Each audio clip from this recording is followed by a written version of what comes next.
Welcome back to the Mia Pompey podcast. There's something we say all the time. Everyone deserves a second chance. And I agree. People make mistakes. People say the wrong thing. People make bad decisions. And people hurt the people they love. But we're human. We're not perfect. But here's the part we actually don't talk about enough. What happens when the second chance becomes a third chance, and then a fourth, and then a 10th chance? At what point are you no longer giving someone another chance? At what point do you realize that you're simply teaching them there are no consequences for them treating you badly? Because there is a difference, and I think we have the lines blurred. This took me a long time to understand. You can forgive someone and just not want to be doing this anymore with them. Forgiveness doesn't automatically mean reconciliation. It doesn't mean everything goes back to normal. And it definitely doesn't mean someone can treat you any way they want just because you know where they're coming from. Sometimes we do know exactly where they are coming from. We know their childhood. We know their insecurities. We know what they've been through. But because we understand all that, doesn't mean that we have to keep on excusing them. Those are two totally different things.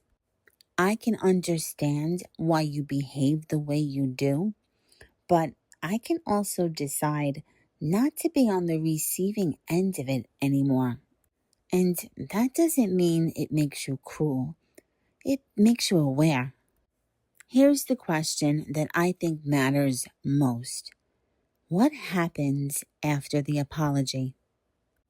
Not what they said. What changed? Because I'm sorry, it sounds wonderful, but eventually an apology needs action behind it. If someone tells you they're sorry, but they keep on doing the same thing, then what did that I'm sorry mean?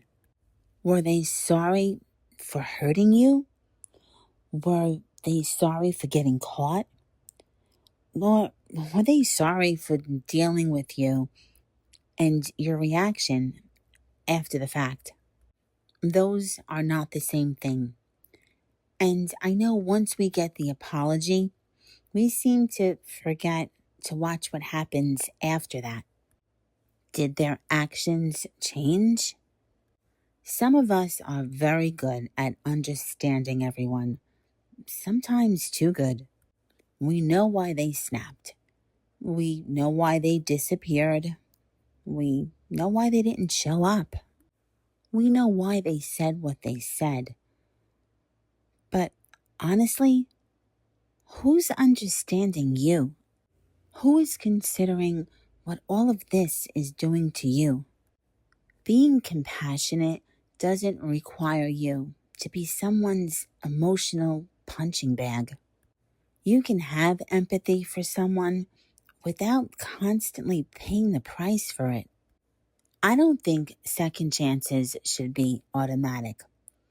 I think they should be informed. Ask yourself, did this person take responsibility or did they blame someone else? Not say, well, you made me angry, or say, that's just how I am. Instead of you hearing that, did they actually own what they did? Did they change anything? Did they make an effort? Or are you just waiting for the next incident? The last one tells you a lot because sometimes your body knows the pattern before your mind actually accepts it. And this is where it gets uncomfortable because sometimes our forgiveness is part of the pattern, not because we caused the behavior, but because we never reached a point when anything changed going forward. If every boundary disappears every time someone apologizes, if every consequence gets erased, if every door gets reopened the same way, eventually the other person learns something. They learn she'll be upset, he'll be angry, we'll have a big conversation, and then everything will go back to normal. That's not a second chance anymore. That's permission. And I actually want to say this because I think we get trapped there. You don't have to decide that someone is terrible in order to leave a pattern behind. They may be a perfectly decent person. They may love you. They may have wonderful qualities. But they may be someone you just can't have the same relationship with anymore. Two things can be true. I love you, and I can't keep doing this.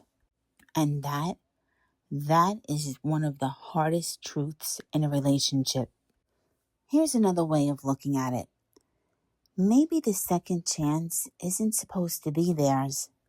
Maybe sometimes you get the second chance. A second chance to listen to yourself. A second chance to set the boundary.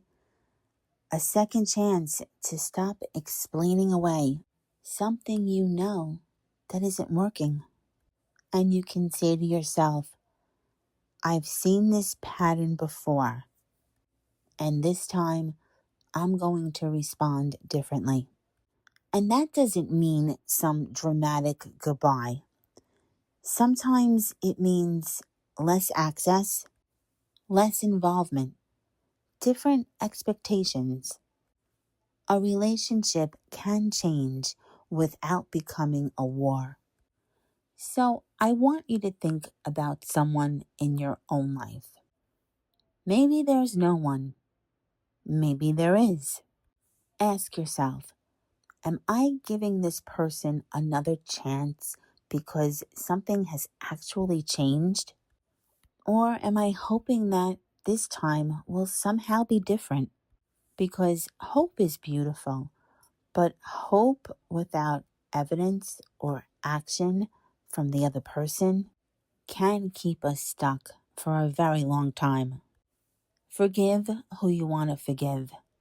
Have compassion. Love people. Believe people can change. But remember this, a second chance should be a chance to do something differently, not a chance to keep on doing the same thing over and over again. And maybe that's the conversation we needed to hear today. As always, I thank you for spending time with me. I'm Mia Pompey, and this has been the Mia Pompey Podcast. I will see you in the next episode.